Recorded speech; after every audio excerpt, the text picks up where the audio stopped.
Please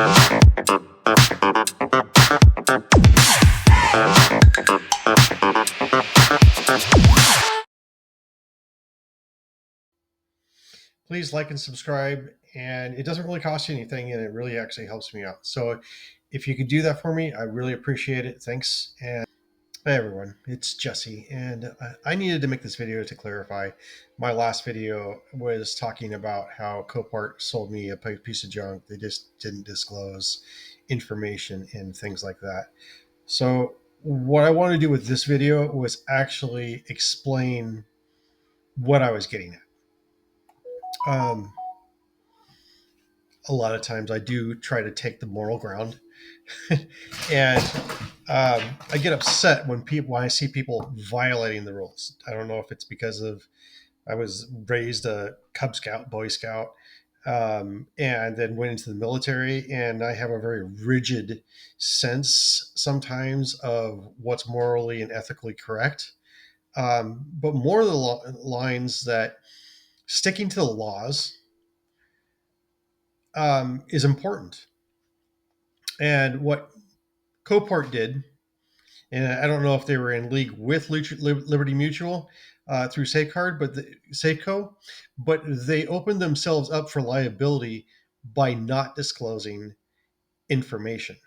This is not about me buying a lemon. This is not about me getting stuck with a car, although I am, and I did. And it's not about me not doing due diligence, because I was well aware that the car was in a pretty bad state. But what I wasn't aware of is how bad the state was and what the previous history was that would prevent me from actually selling the car the way I needed to. That's the problem. On top of all the other crap that I'm not even going to talk about, like the last rebuild was put together with wood. It's not really worth going down. It's not about that. It's literally about Copart following the laws and rules and regulations. They violated the NAAA or NAAA rules of auctioneering, which is they didn't perform transparency.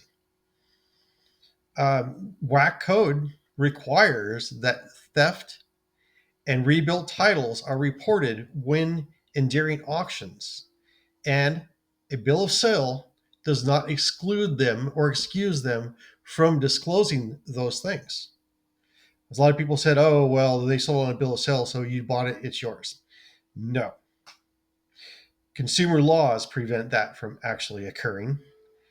WAC code 308 56A 460 literally excludes them from doing that. It prevents them from doing that. And they did it anyway. To further go down the road, they literally knew that it was a theft recovery. And it wasn't that, oh, they knew after the fact. No, it was before the fact, because I have the documentation. Hang on one second. I literally have a document that was in the car.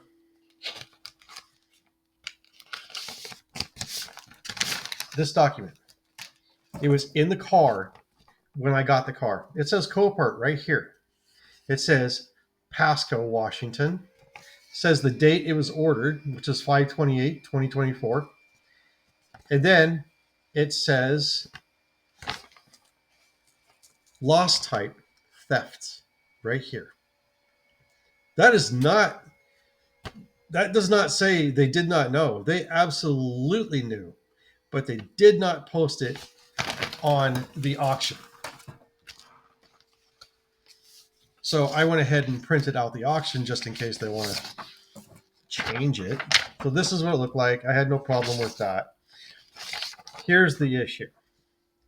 It says primary damage, front end. Secondary damage, side. and then it says title code, bill of sale. It says nothing about rebuilt title. It says nothing about theft. They did me wrong, and they violated a lot of rules in the process. So you got in AAA. They violated the WAC code, Washington sales, the code that prevents them from doing that in Washington State. Um, they hid behind a bill of sale. And when I wrote to them, they wrote me back and actually said, well, you bought it on bill of sale and prior titles don't matter. But WAC code says that's not true. All history, including rebuilt or all rebuilt history and all theft must be disclosed. It doesn't say all history, but it literally says rebuilt title and theft vehicles. It's in the WAC code. So them hiding behind that and then trying to get me to go away wasn't the answer. And that just kind of made me mad, was because of the fact that they said, oh, screw you. You got what you got and don't throw a fit. Uh, Excuse me. It's not, I got what I got. If I got what I got, it would be different because I would be okay with that. I would sit on it because you know what? It wouldn't have a rebuilt title or theft history. I didn't get what I ordered or what was pitched to me. And if anybody else has ran across this, you should know it's illegal. It's illegal in Washington. It's most likely illegal in every other place. There's 4 different laws and rules they violated, and you can actually go. So with me, I can go to the Attorney General, consumer reporting or consumer agencies. I can go to Better Business Bureau, and I can go to NAAA. Well, NAAA. Um, which is National Auto Auction something, I think.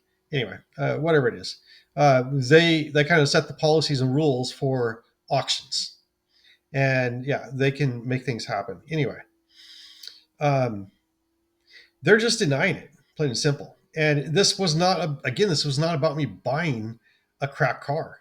I would have sat on that. I would have stomached that. But the thing about it is if they did it to me, they're going to do it to other people, and that's not cool, because they are profiteering and taking advantage of a system that people don't know exists. A lot of buyers don't even realize how illegal this is. And they're doing it, and then they're telling me in my videos, which is okay, guys. I like you commenting, and I really appreciate that. In fact, comment, share, like everything. I'm trying to get to up to a certain point here, but the point is, I'm trying to do something here to get them to take responsibility. And right now, they're kind of taking advantage of some facts. So let's go over this. They had failure to disclose theft history and rebuilt title. WAC code 308 56A 460, Washington state law, requires disclosure of theft history and rebuilt titles, especially when these facts are known by the seller. Notice it says, especially when these facts are known by the seller. They knew it.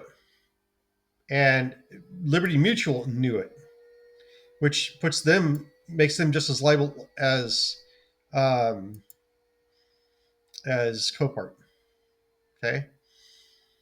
Copart and Liberty Mutual failed to disclose this information despite having documentation knowledge of the vehicle's theft history and rebuilt status, as evidenced by both internal Copart documents and Washington State Patrol inspection tags.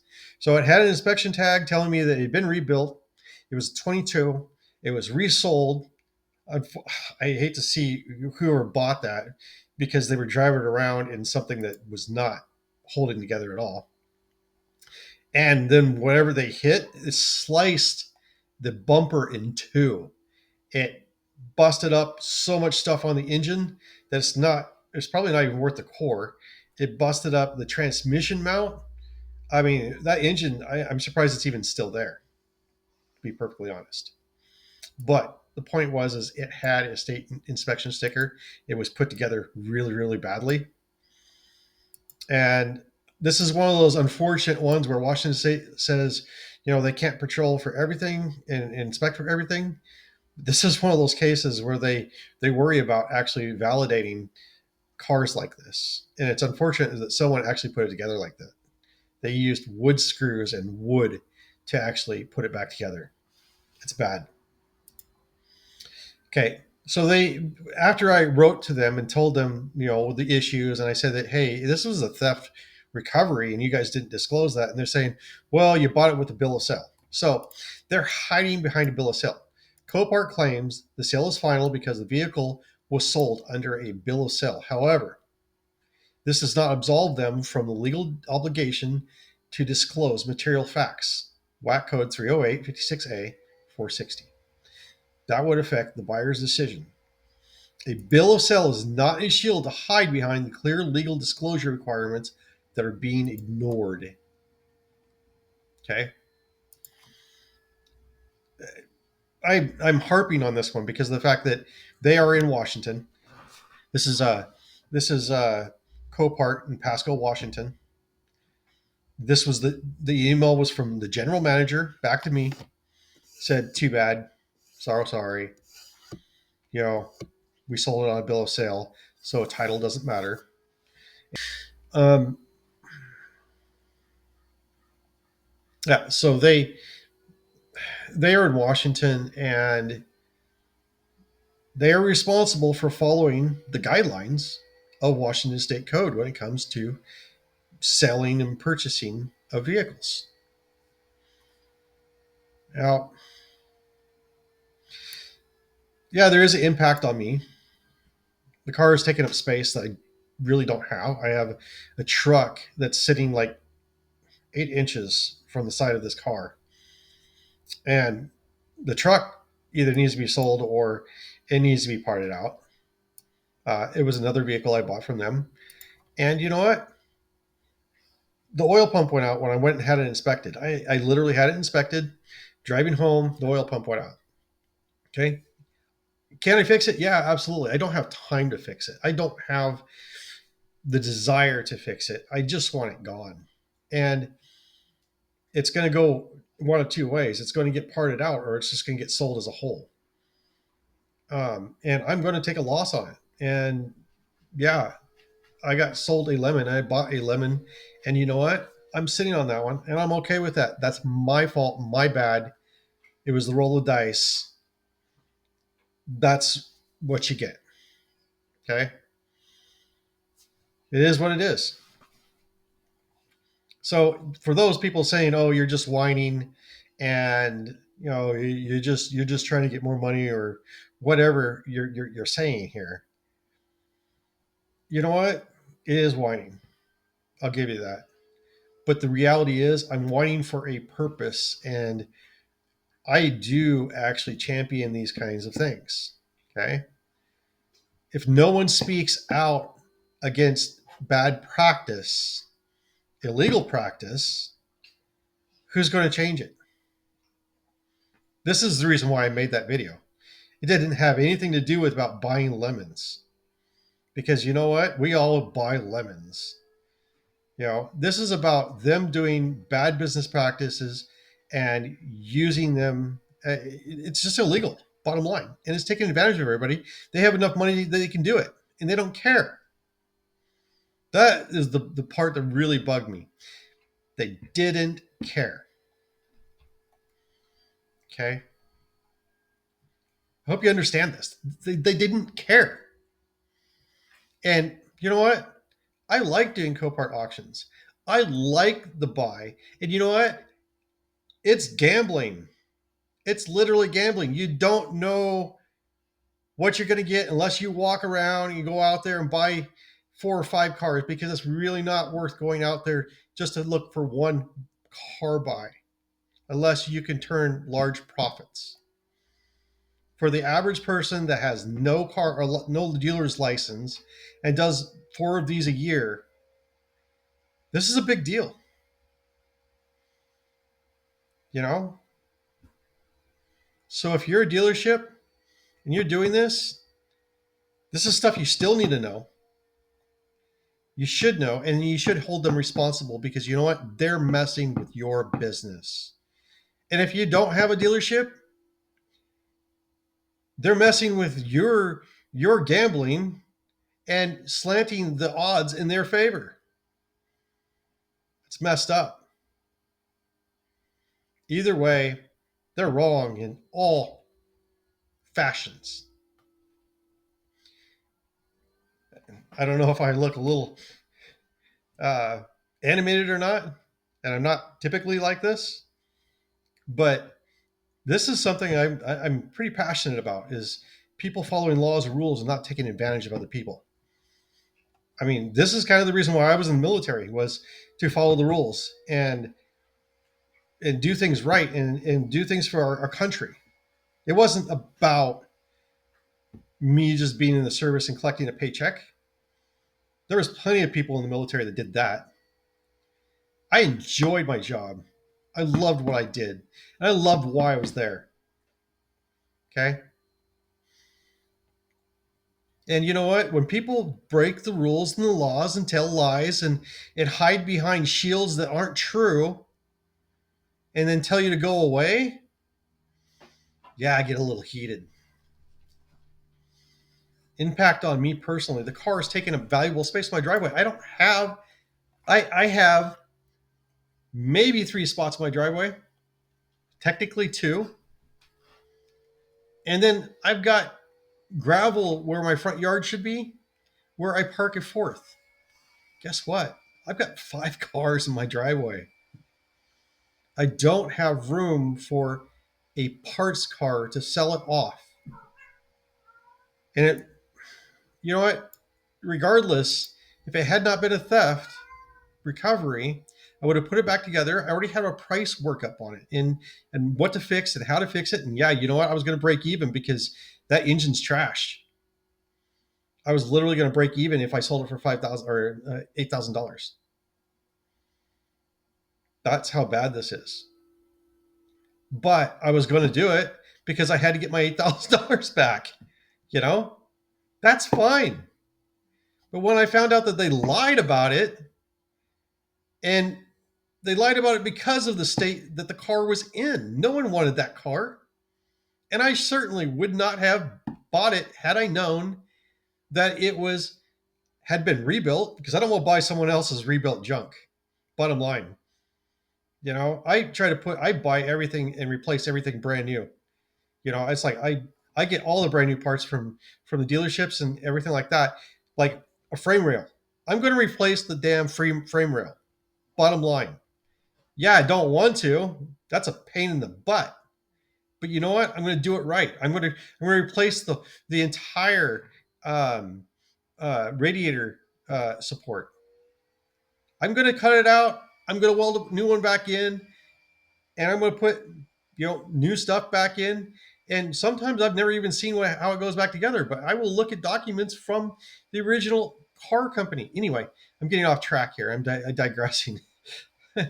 So I'm stuck with this vehicle that I can't turn over for months, and I could have turned over a car that I had purchased having known that it wasn't a theft or a rebuilt title.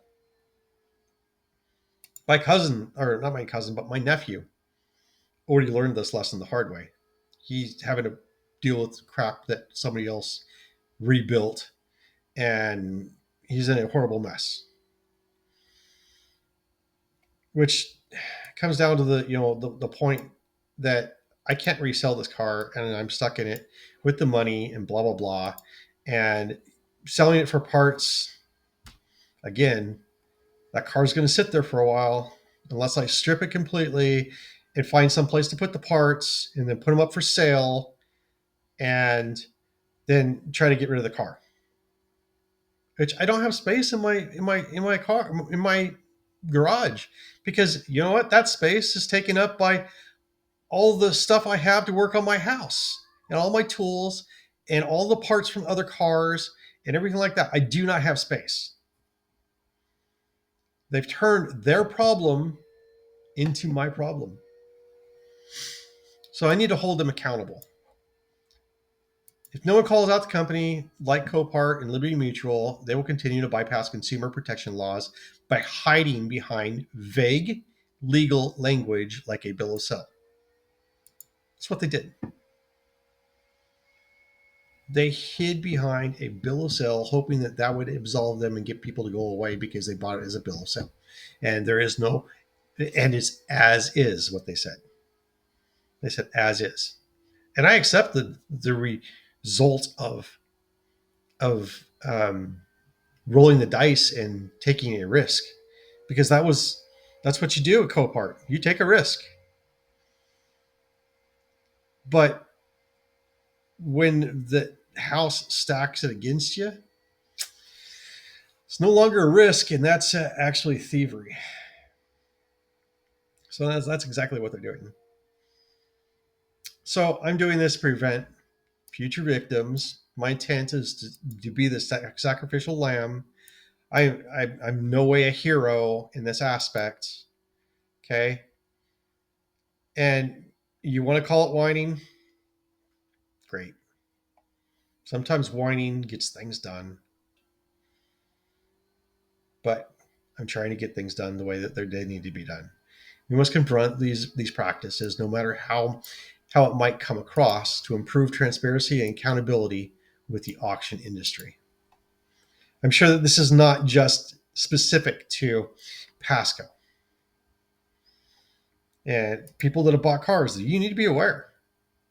I mean, when I got this car, the ignition was sitting in the trunk, which I had bells and whistles and sirens and everything else going off. It's like, whoa, this is a theft. And then when I found the documentation that verified that, that's when I wrote the letter to the GM and the district manager. I have yet to hear back from the district manager. I have rewritten them, responded back to them, and I gave them until Wednesday. I still haven't heard back from them. Today's Tuesday. I may hear back from them between now and then. But my next steps, I have two choices what I could do. I can contact an attorney, which I probably will win because I have a very solid case on this. Okay. It's a very solid case. It's open, kind of open and shut to the point where I can go and sue them and have an attorney and then go for large bucks.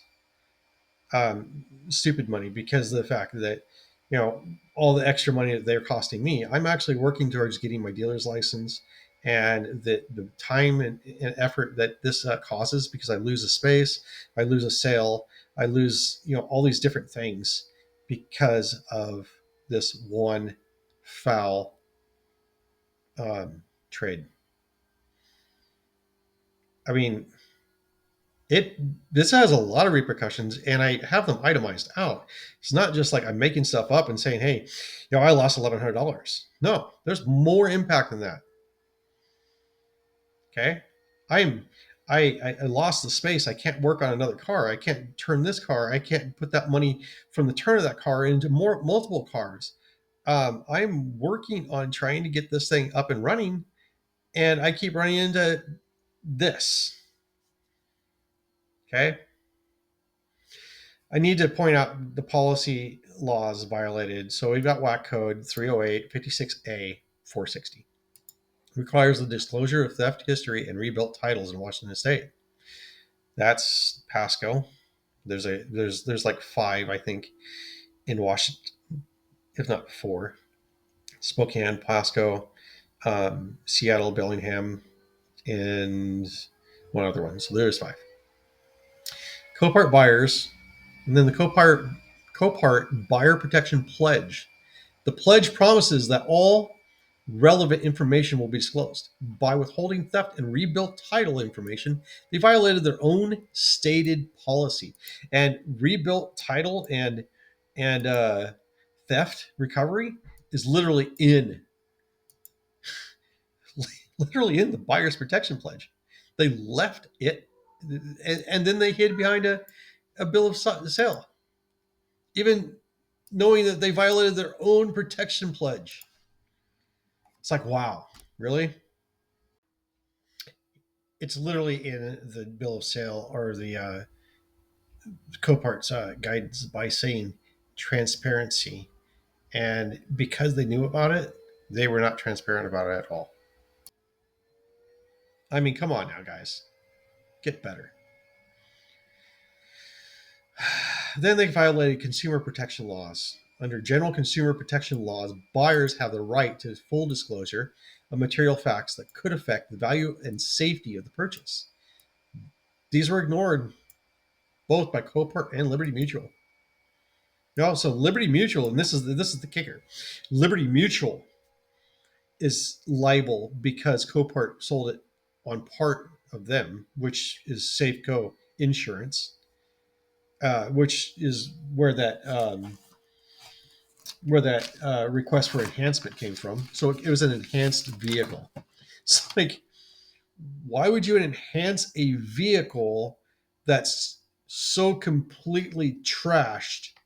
And they didn't, by the way. That it doesn't even make any sense. And they were supposed to check for run and stop. They didn't. They didn't do anything. So it doesn't make any sense. And I would question this, except for one thing. It literally says 2016 Hyundai Sonata SE Red, and it has the lot number on it, 52564-174-E. So that tells me this is specific to this car. It's not just some random documentation that got left in there from a different car. Literally that car. So why am I taking action? It's not because I got taken advantage of as far as money goes. It's not because I bought a lemon. It's not because the car is completely trashed and I want my money back. And I'm beating my chest and sounding like an impotent jerk. It's not that. It's because they lied. And then to further exasperate the problem, when I brought this to their attention, they lied some more and then tried to tell me to go away because I took responsibility for it because I bought it on a bill of sale and other titles do not apply. If it was a rebuilt vehicle, I don't care if it's on the title or not, it's a rebuilt vehicle. And if they don't have the title, that doesn't exclude it from the fact that it's a rebuilt vehicle. It needs to be disclosed. They knew for fact that it was a theft when they listed it. And rather than say damage type theft, what they've been doing recently was saying vandalism instead of theft. We all kind of know what that means. I stay away from vandalism vehicles because they're theft vehicles. If you look on the columns, sorry, I hate air quotes. If you look on the column of the vehicle, you will see probably the ignition missing. Now, I don't know of very many people that do vandalism that remove the ignitions. It doesn't make a lot of sense. You're going to go for the windshields. You're going to go for the airbags. You're going to go for the tires. Maybe even go for, like the hood and, yeah. Why would you go for the ignition? It just doesn't make any sense as vandalism. No. Okay. I think I've said enough. I think I've said my point, and you can still think that I'm a whiner, and you can still think I can just move on and everything like that. And you know what? I'm doing this for you. I'm not just doing this for me. I'm doing it for the people that are buying cars from Copart, the dealers and the non-dealers alike. because they both have some skin in this game. They both have reasons to get them to comply with regulations and consumer protections and things like that. I'm sure dealerships they're not happy about buying a vehicle that was theft or rebuilt and finding out after the fact. Sorry, guys, I realized that this ran long, but I really needed to get it out there. So, again, I'm not, I mean, I'm whining, I guess. But at the same time, I'm trying to do it for a very good reason. And I'm sorry if you don't see it that way. You're just saying, hey, deal with it, move on. Get that. I appreciate that. Um, but I'm also doing it for you guys. So, you know what? You're telling me, give me some good advice, say move on. But at the same time, I'm trying to do something for you guys to try to make sure that this gets done also. So it's not fair to other people to get treated the way that Copart's treating people. So that being said, I'm going to get out of here. I'm sorry. I know this has ran long. I'll try to cut it down as much as I can. But I think there's some pertinent information. If you don't like it, fast forward. Please like and subscribe. And it doesn't really cost you anything, and it really actually helps me out. So if you could do that for me, I really appreciate it. Thanks. And we'll see you on the flip.